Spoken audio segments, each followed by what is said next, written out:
Hello दोस्तों, कैसे आप लोग? होप करता हूँ आप लोग अच्छे होंगे। तो मुझे उससे बहुत सारे लोग क्वेश्चन ऐसे पूछते हैं कि सर आप ये बताओ कि अ, हमें कैसे प्रिपेयर करना चाहिए, हमें हमारी प्रिपरेशन स्ट्रेटेजी कैसे कैसी होनी चाहिए। तो मैं आज आप लोगों को इस वीडियो में बताऊंगा कि आप लोग किसी भी एग्जाम को क्रैक करने के लिए ना आप लोगों को किस चीज़ की जरूरत है, आप लोगों को क्या करना चाहिए। ये जनरलाइज बनाऊंगा। और मैं सोच रहा हूँ कि अपकमिंग एग्जाम जो वीएसएससी का है ना, उसका 15 जनवरी डेट डिस्क्लोज हो गया है, उसको एग्जाम है।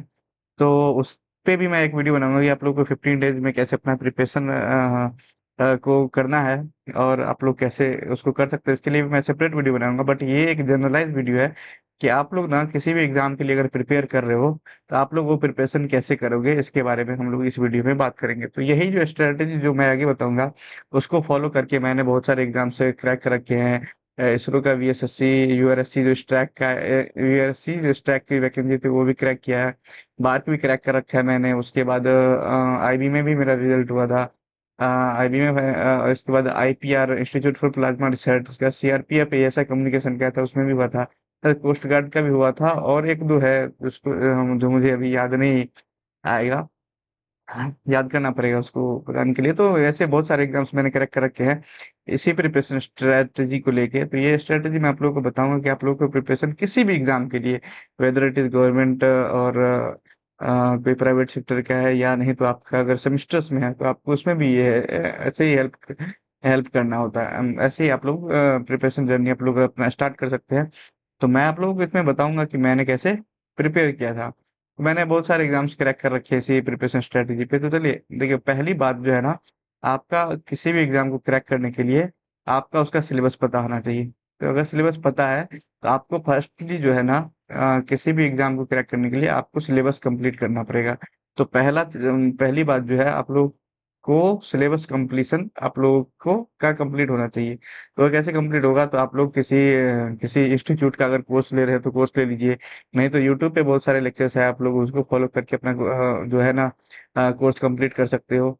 तो मैं ये नहीं बोलूंगा कि अगर जैसे आप मान लो इलेक्ट्रॉनिक्स से, इलेक्ट्रिकल से, मैकेनिकल, सिविल से, तो आप किसी प्रॉपर एग्जाम के लिए ऐसे प्रिपरेशन करो। जब आप लोग सिलेबस कंप्लीशन कर रहे हो ना, तो आप लोग पूरे सिलेबस को बहुत अच्छे तरीके से पढ़ लो, ताकि अगर आप कोई दूसरा एग्जाम आएगा, अगर उसमें थोड़े बहुत सिलेबस चेंज भी है ना, तो आपको फिर से उस एग्जाम के लिए दूसरा टॉपिक ना पढ़ना पड़े। आपका जो कंप्लीट नोट्स रहेगा ना, उसमें आप लोगों को सारे पॉइंट्स मिल जाएंगे। तो इसलिए सिलेबस कंप्लीट जब भी कर रहे हो ना, तो फुल फ्लेज सिलेबस कंप्लीशन का कोर्स करो आप लोग। या तो कोई कोर्स ले लो ऑनलाइन, नहीं तो आपके पास यूट्यूब पे बहुत सारे फ्री कोर्स भी अवेलेबल है।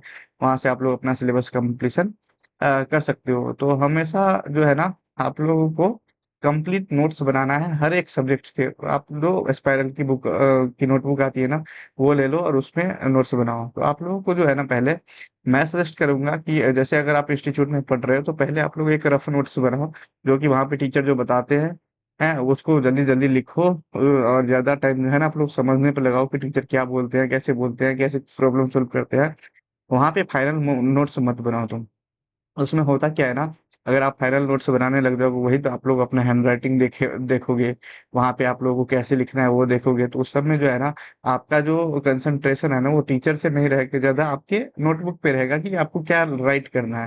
तो इसलिए मैं बोलूंगा कि आप जो है ना, जब किसी इंस्टीट्यूट में या जब किसी ऑनलाइन क्लास में पढ़ रहे हो, तो आप लोग एक रफ नोट ही बनाओ। रफ नोट मतलब जो भी टीचर जो भी लिखना है जल्दी जल्दी लिखो, शॉर्ट में लिखो, और उसको रूम पे आओ। और उसके बाद आप एक फाइनल नोट्स बनाओ। फाइनल नोट्स में आपका फाइनल नोट्स कैसे प्रिपेयर होगा, तो जो टीचर्स ने बताया है उसको याद करके, जो आपने अपने रफ नोट्स में लिखा है उसको एक तरीके से लिखना है।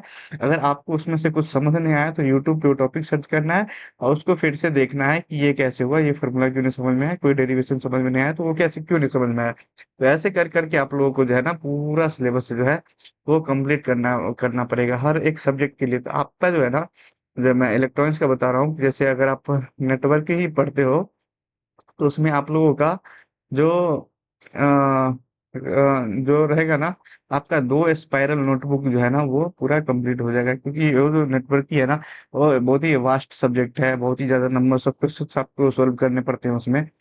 तो ऐसा है, तो आप फाइनल नोट्स ऐसे जो है ना आपको प्रिपेयर करना पड़ेगा।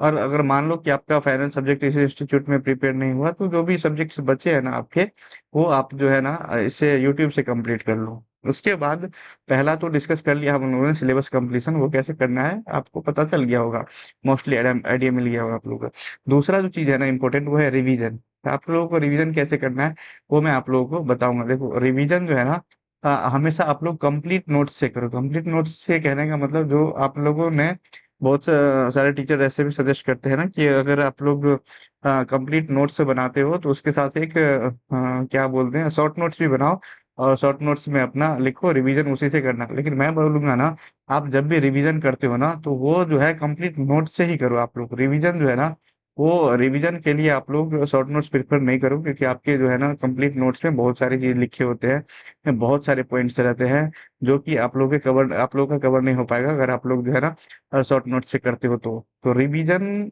करने की प्रायोरिटी जो है, हमेशा कंप्लीट नोट्स को ही दो, सारे डेरिवेशन से देखो।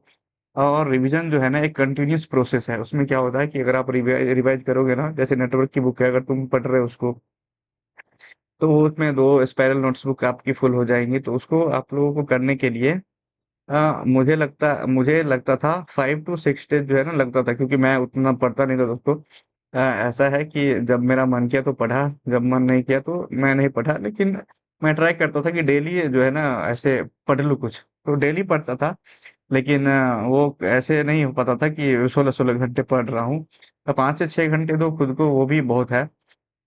उसके बाद मैं जो ऐसे पढ़ता था ना, तो वो रिवीजन एक कंटिन्यूअस प्रोसेस है। कहने का मतलब कि अगर आपको को 4 दिन लगेंगे ना नेटवर्क रिवाइज करने में, तो आप 4 दिन जो है ना कंटिन्यू आपको उसमें इन्वॉल्व करने होंगे अपने। 4 दिन आप लोग कंप्लीट लगाओ।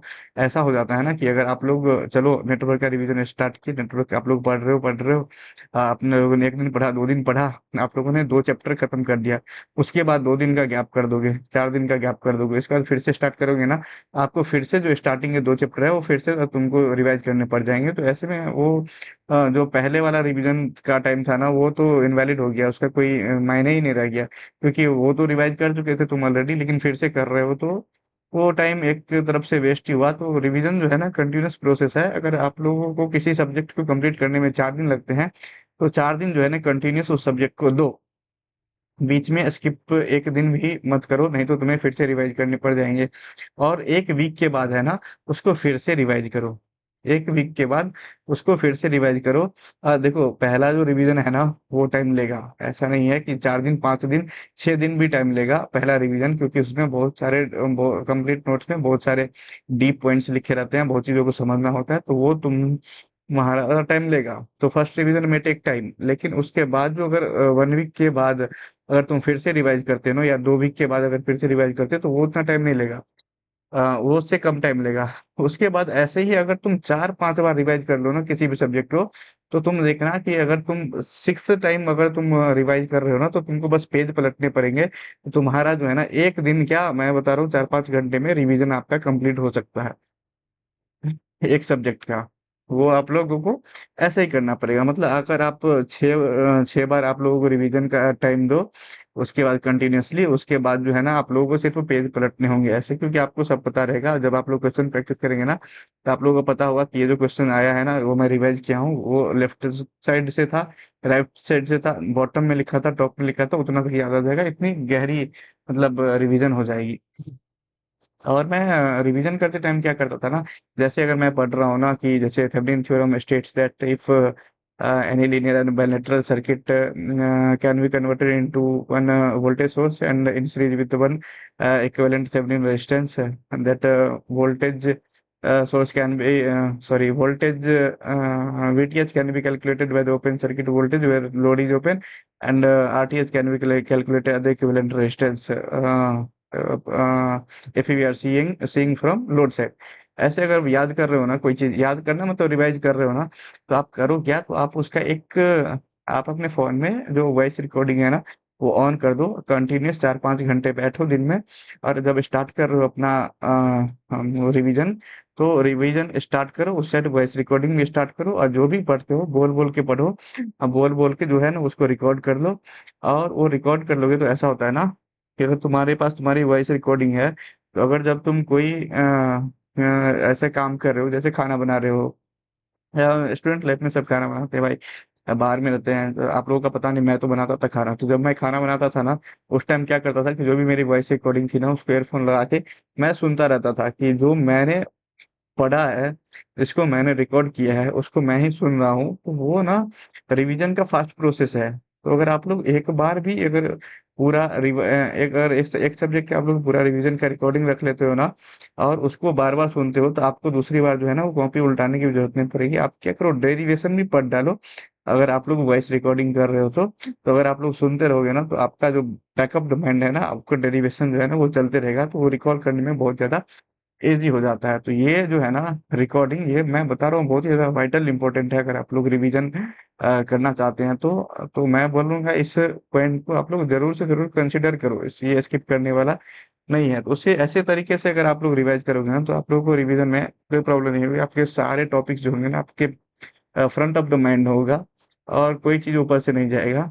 उसके बाद जो पहला चीज़ हम लोगों ने डिस्कस कर लिया कि सिलेबस कंप्लीशन, दूसरा चीज़ भी डिस्कस कर लिया कि रिवीजन। तो सिलेबस कंप्लीशन और रिवीजन से आप लोगों को कोई भी प्रॉब्लम नहीं होनी चाहिए कि कैसे करना है। तीसरा बात मैं बताता हूँ कि प्रैक्टिस आप लोगों को कैसे करना है।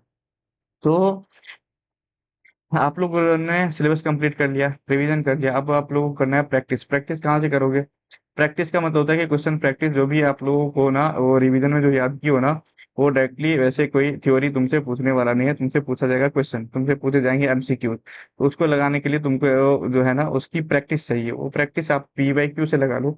जैसे एग्जाम की प्रिपरेशन करो, उसके पीवाईक्यूज होते हैं, उसके लगा लो। या मैं तो बोलता हूँ ना कि क्वेश्चंस क्वेश्चंस होते हैं, वो किसी भी एग्जाम के हैं, किसी भी लेवल का है, तुम बस लगा डालो। मैं बोल रहा हूँ कि अगर आप इंजीनियरिंग सर्विस गेट का एक क्वेश्चन लगाओगे ना, तो तुम्हारे जेई के 3-4 क्वेश्चंस उसमें से सोल्व हो जाएंगे। तो ऐसा है। तो आप लोग टेक्स्ट बुक से लगा लो, या नहीं तो पीवाईक्यू लगा लो, नहीं तो जेबी गुप्ता का बुक आता है ना इलेक्ट्रॉनिक्स के लिए, वो लगा लो। यूथ का भी बुक्स आता है, बहुत सारा बुक आता है उसमें। तो वो आप लोग जो है ना इसके लिए प्रैक्टिस के लिए आप लोग प्रिफर कर सकते हो। तो देखो, यहाँ पे 3 चीज मैंने कवर किया ऑलरेडी। पहला जो है ना आप लोगों का सिलेबस कंप्लीशन, दूसरा जो है वो आप लोगों का हो जाएगा रिवीजन, और तीसरा जो है वो क्वेश्चन प्रैक्टिस। तो यहाँ पे सिलेबस कंप्लीशन और रिवीजन जो है ना, ये दोनों आप लोग एक साथ में कर सकते हो। इन दोनों को एक साथ रखो। आप लोग जैसे जैसे सिलेबस कंप्लीट करो, वैसे वैसे रिवाइज भी करते जाओ। मैंने ऑलरेडी बता दिया है कि अगर आप लोग जो है ना पहले रफ नोट बनाओ, उसके बाद आप लोग कंप्लीट नोट बनाओ। तो रफ नोट से जब कंप्लीट नोट में लिखने जाओगे ना, तो तुमको 2 बार लिखना पड़ेगा। एक तो रफ नोट में लिखना पड़ेगा, फिर कंप्लीट नोट में लिखना पड़ेगा। और पढ़ने से ज्यादा ना किसी चीज को लिखने में वो ज्यादा तुम्हारे माइंड में रहता है। इसलिए मैं बोल रहा हूँ कि आप लोग जो है ना ये डायरेक्टली कंप्लीट नोट्स मत बनाओ। उसमें क्या होता है, टाइम इन्वॉल्व हो जाता है। नोट्स बनाने में तुम्हारा सारा कंसंट्रेशन नोट्स बनाने में चला जाएगा, और तुम्हारा जो कंसंट्रेशन है ना वो टीचर्स क्या बोल रहे हैं सामने उस पर नहीं रहेगा। तो इसलिए मैं बोल रहा हूँ कि सारा कंसंट्रेशन जो है टीचर के ऊपर डालो, जो भी एजुकेटर पढ़ा रहे हैं उन पे डालो। ये अपने नोट्स पे मत डालो। नोट्स पे तुम बाद में टाइम डालना, नोट्स में जो भी सदा सदा के पॉइंट लिखने होंगे वो बाद में लिखना, वो उसी टाइम मत लिखो। तो सिलेबस कंप्लीशन और रिवीजन जो है तुम साथ में कर सकते हो। सिलेबस जैसे जैसे कंप्लीट करो, रिवाइज भी करते चलो। और उसके बाद रिवीजन और प्रैक्टिस सेट जो है ना, वो तुम एक साथ कर सकते हो। मैं बताऊंगा कि अगर सिलेबस कंप्लीट कर लिया, उसको रिवाइज कर लिया, तो तुम अगर क्वेश्चंस भी लगाओगे ना, सिर्फ सिर्फ क्वेश्चंस प्रैक्टिस भी करते रहोगे, तो तुम्हारे क्वेश्चन प्रैक्टिस से बहुत सारे रिवीजन होते रहेंगे। जब भी तुम क्वेश्चन कोई लगाओगे, कोई ऑब्जेक्टिव लगा रहे हो, तो उसमें लगाओगे तो तुमको याद आएगा कि अरे ये ऑब्जेक्टिव जो मैं बना रहा हूँ ना, ये इस टॉपिक का है, जो कि मैंने इतने नंबर पेज पे पढ़ा है, मेरे कॉपी में लेफ्ट या राइट से लिखा है। ऐसे करके तुम्हें याद आएगा। तो वो उसको रिवीजन नहीं, उसको रिकॉल बोलते हैं। वो तुम्हारा रिकॉल हो रहा है। तो जो एक बार रिकॉल हो जाएगा ना, उसको तुमको भूलना बहुत डिफिकल्ट हो जाएगा। तो रिकॉल कैसे होगा? तो वो तुम्हारा लिख के ही रिकॉल होगा, या नहीं तो क्वेश्चन प्रैक्टिस करते टाइम तुम्हारे माइंड में जो घूमेगा, बैक ऑफ द माइंड जो चलेगा, वो तुम्हारा रिकॉल हुआ। तो ज्यादा कोशिश करो कि रिवीजन से ज्यादा रिकॉल पे फोकस करने के लिए। अगर रिवीजन अच्छे से करोगे तो रिकॉल भी अच्छे से ही होगा। तो ये रिकॉल जो वर्ड है ना, वो रिवीजन के बाद आता है। रिवीजन बहुत अच्छे से करोगे तो रिकॉल जो है ना अपने आप होता रहेगा। तो यही तीनों पॉइंट से डिस्कस करने को, किसी भी एग्जाम, अगर किसी भी एग्जाम को क्रैक करना चाहते हो तो आप लोग यही फंडा अपनाएंगे, ऐसे ही प्रिपेयर करेंगे। बाय द वे मैं एक वीडियो बनाने वाला हूँ नेक्स्ट, जो कि वीएसएससी से रिलेटेड रहेगा। वीएसएससी के 15 जनवरी को इसका एग्जाम होने वाला है। उसमें मैं आप लोगों को बताऊंगा कि आप लोग कैसे प्रिपेयर कर सकते हो 15 डेज में, और आप लोगों को नेक्स्ट 15 डेज में क्या करनी चाहिए क्या नहीं करनी चाहिए। क्योंकि बहुत सारे लोग जो है ना, मेरे से मेरा फ्रेंड है कि वो भी कल कॉल करके पूछा था, बोला था कि भाई मैं एनालॉग तो क्वेश्चन से लगा रहा हूँ, क्या करूँ, लगाओ कि नहीं। तो मैंने उसको बताया, तो सभी और भी बहुत सारे लोग पूछते हैं मेरे से कि कैसे प्रिपरेशन करूँ, गाइड करो मुझे। तो मैं वैसे अब सबको इंडिविजुअली रिप्लाई नहीं कर सकता। तो मैं आप लोगों को एक वीडियो बना के ही बताऊंगा कि आप लोगों को कैसे उसके लिए प्रिपेयर करना है। तो बाकी अगर आप लोग किसी भी एग्जाम के लिए प्रिपेयर कर रहे हैं, आप लोग उस एग्जाम के लिए बेस्ट ऑफ लक, और मिलते हैं ऐसे ही किसी नए वीडियो में। तब तक के लिए बाय बाय।